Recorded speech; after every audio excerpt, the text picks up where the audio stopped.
This week's reading in Come Follow Me is Ruth and the first 3 chapters of 1 Samuel. So several have asked, we'd love to have more details, more context and content. Remember, the purpose of this video is to help teachers and parents have a few ideas to help them teach the lesson rather than just standing in front and telling the class what's in there or your kids. Just to give some fun, creative ways to go in and a little more in depth. So if you really want to go in more in depth with context or content, use the Old Testament Institute manuals. Let me show you how to get there. It's in the Gospel Library app. If you go into the home page of the library app, then hit Library, then click on Books and Lessons, then click the Institute tab. Then in there you have a wide variety of Institute manuals. They're fabulous. Some of the older ones, they don't have great teaching ideas, but they have a lot of content that's really helpful for personal study. So if you're into personal study, I'm using the Old Testament Student Manual. That's the Genesis through 2 Samuel book. It's great. The most simplified version is just your Come Follow Me. It's also in the Gospel Library app. It doesn't give very much, but it gives a few little points to ponder. Again, they've taken a new approach. Rather than just content, it's, okay, how can we apply the scriptures and use them in our life, which is actually more powerful and more converting. So use that, but I will give you a little bit today. So let's take a look at the story for this week. This week's story is the first part is Ruth. So Ruth is an interesting book here. It takes place during the book of Judges. It's almost like here's a little side story, and we're going to put it right in here. But it has some fabulous teaching principles to us, for us. It's just great. We know that Elimelech took his family out of Bethlehem and moved him to Moab. We know that he and his 2 sons died while in Moab, leaving his wife and 2 daughter-in-laws alone in Moab. We know that Naomi returned to Bethlehem with Ruth. And we know that Naomi, it's the whole remarriage of Ruth, right? And to Ruth and Boaz. So there's some great principles that we can learn in there. Briefly, let's take a look at the story in the first 3 chapters of Samuel. Here we have Hannah who prays for a son, and she receives a blessing from the priest, Eli. And then later on, she has a son. His name is Samuel. We know that Eli and his sons the sons of Eli reject the Lord. So Samuel is going to be called by the Lord and do a marvelous and great work. So there's the stories for today, for this week. Fairly simple, but they're fabulous. It doesn't take long to read them. So let's see, what can we learn from these? Here are a few. These are not an all-inclusive list, but a few principles that you can study and learn this week or talk about. How about moving? Because you need to provide for your family. Maybe someone gets a job in another state. That's the story. Converts. This is a story about converts and how to retain converts. In-law relationships, courtship and marriage, especially a remarriage here, or the death of a spouse. All of those stories are in this one. Infertility, parenting, especially motherhood. And how about raising righteous children? We learn that Eli did not discipline his sons, and there's a consequence for that. Faith in priesthood blessings, and then the whole Samuel hearing the voice of the Lord and being in his presence. So there's some great things in there. So let's do a little bit of, I'll share a few teaching ideas first, and then I'll give you a little bit of content and context this week. Okay, so some teaching ideas. Pull this up here for you. Difficulties in moving. If this week, if you're following and you're watching this the week of Come Follow Me in the Old Testament, it's priesthood classes and Relief Society and Young Women's classes, as well as primary. So if you're in an adult group or maybe even a youth group and you have lots of kids that have moved recently, maybe have an idea, hey, here's a family that had to move. What's been difficult about your moves? And maybe share some ideas. What would the Savior have you do to help minimize the difficulties in those movements? Just one idea. Another one, this is one of my favorite ideas in this chapter, is share conversion stories. In this case, Ruth becomes converted to the point where she's willing to give up her family, her homeland, and move with Naomi. I think a powerful moment is to hear other people's conversion stories. How did you gain a testimony? Where did you go? In other words, what did you have to change in your life? Did you have to move? Or what changes did you make in your conversion? Those are powerful stories, not only for converts to share, but for everyone else to hear. Again, in a Relief Society or an elders quorum, there's maybe several who have remarried or are widows and the loss of a loved one. There could be a powerful moment where you could share, what advice would you give someone who has recently lost a spouse or recently gone through a divorce, and let people fellowship one another, minister to one another. Again, this is where a teacher can be very influential in steering that conversation so it's Christ-centered. What would the Savior have us share to help someone who's recently gone through a divorce? Or what would the Savior have us do to minister to the widows in our ward? Which I put on the next one there. How can we better take care of the widows? Ministering. Again, maybe you're an elders quorum and you have a lot of widows in your ward. In here, how do they take care of the widows in this chapter? How can we do this? Who are they? Maybe we make a list and say, what can we do? Or maybe there's some in a young women's class. Girls, you know what? We have a lot of widows in our ward, or widowers. What can we do to minister to them? Maybe have a youth activity one night. Bishop and young women's president get together and say, hey, we're going to write letters, bake cookies, and take them to the widows and the widowers in our ward. Just fun idea how to do that. Then there's a whole section on infertility. Again, the very sensitive subject for many people. Maybe a Relief Society presidency. Okay, we have several young women in our Relief Society, and we have several who are more experienced. How can we help those that don't have children be a part of our Relief Society? Because sometimes young, single adult women feel alienated because they're like, oh, all I hear are them talking about how difficult it was in their pregnancy or their childbirth or raising kids. That's not my world. It's not relevant to me. So maybe that's a conversation to have. Primary teachers and parents. In here, she takes this young Samuel, Hannah takes Samuel to the temple. I think a great activity, if possible, is take your children to the temple. Even if it's not open, you can't go in it. Walk around the temple grounds. Take pictures of the temple. If you're following it this week, it's June. It's usually a beautiful first week of June. So pick a day that you can go to the temple. I know gas prices are outrageously ridiculous right now, but I think there's some value in that. Putting that as a preference. Go have a little picnic right there near the temple. Do something, if you're a primary teacher, to link children to the temple. How can I take my child who's in a class this Sunday to the temple? Well, physically you can't, unless you happen to be in the church right next to the temple. But maybe you can have a picture in the class. Maybe you can get little pictures for all of the kids to take home and have them put in their room. How can we link them to the temple? And how can we get them to the temple? There's lots of videos in the church Gospel Library app or online. Do a search. How can we help them have a temple experience in class? Also, with the story of Samuel, is he listens to the voice of the Spirit. How can we listen to the voice of the Spirit? Maybe if you have small kids, say, we're going to play a little game. I'm going to whisper something, and you have to tell somebody else what I heard. You can do that. The telephone game. And then ask, okay, how can you hear? You have to listen really closely. How do you hear the Spirit? And then I put as a last question on there, what does the Spirit sound like to you?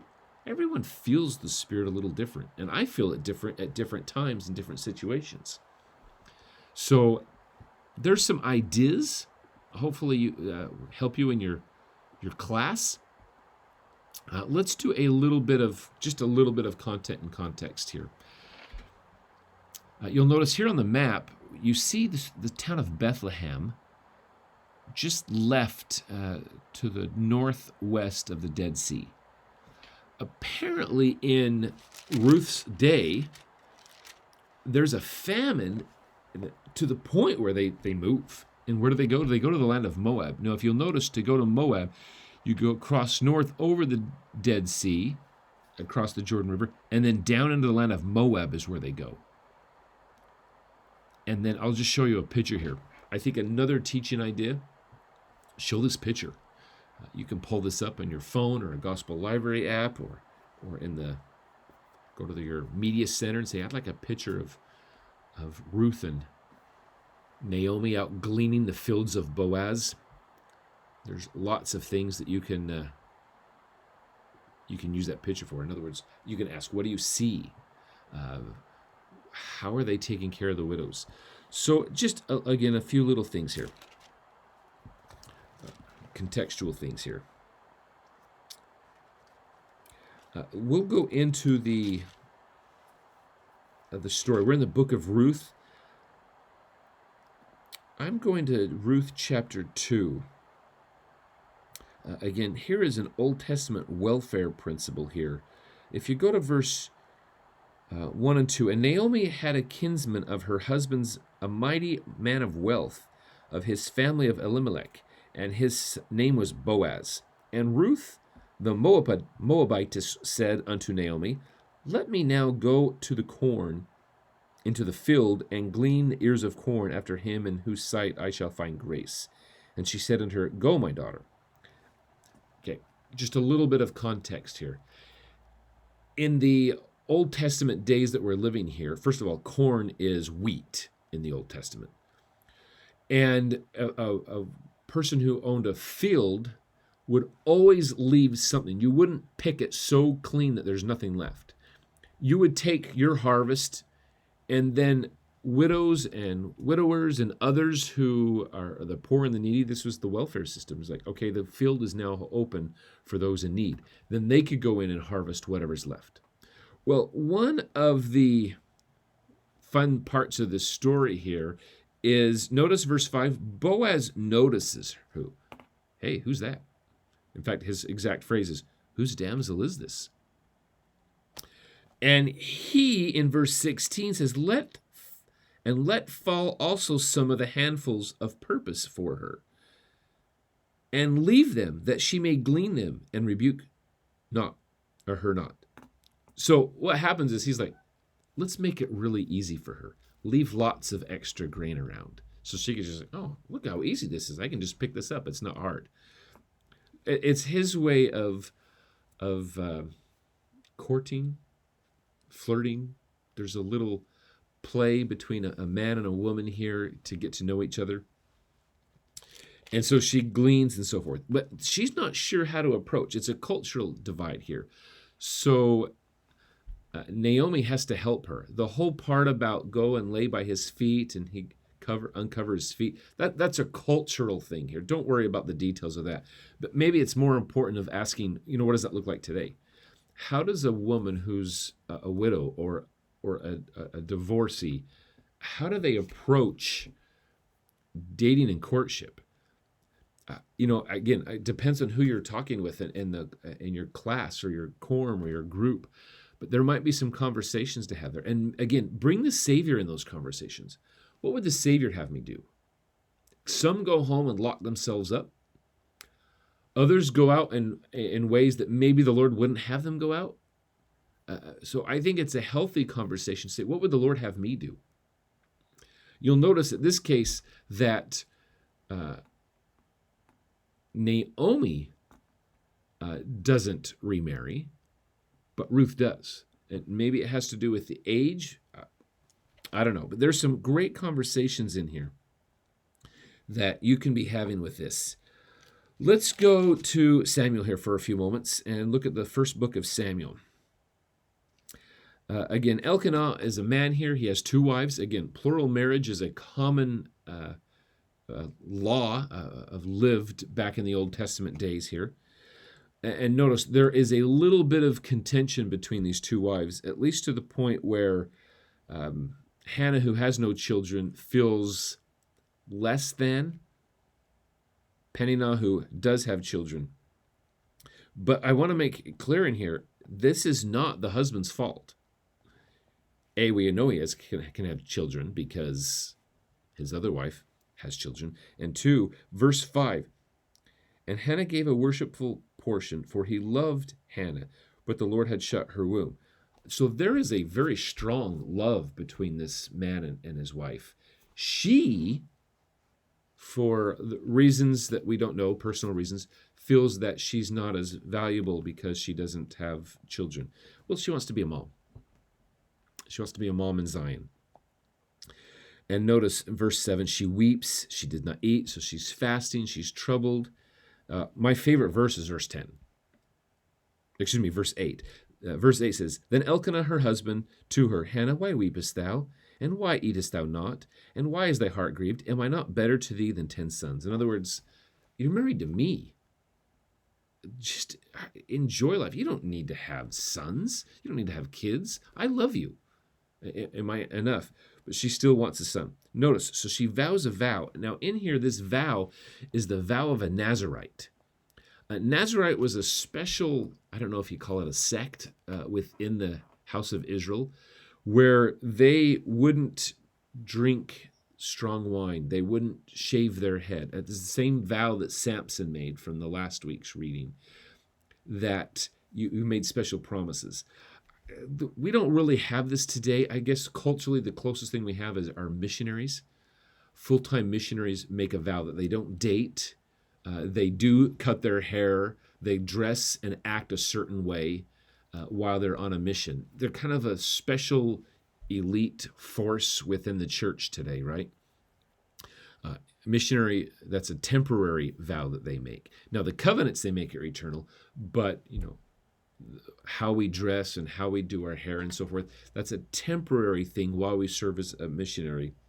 Hopefully, the attitudes and the willingness to make covenants goes on forever, but you'll see that. Well, anyway, we know that she has a child, and there's an old video called For This Child I Have Prayed. If you want to look that up, it's an old one. It's very, very dated, but it shows the value of a woman who wants to be a mother. And that's even more important to her than her academics and her profession.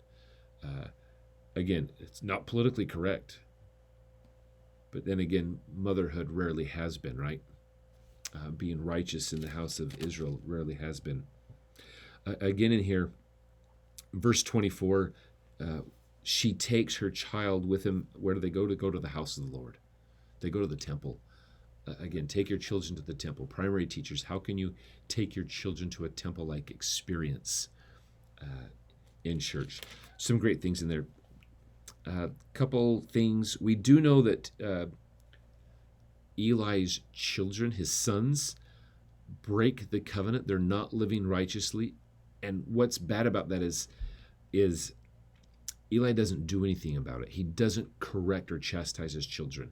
This is a great family discussion where mom and dad can say, you know what, we're not perfect parents, but I want you to know that we are trying to do our best. And when you do something wrong, we have a responsibility to guide you on the straight and narrow. Now, we can't make you be righteous. I mean, we saw Lehi. He could not make Laman and Lemuel be righteous. Moses could not make the children of Israel be righteous.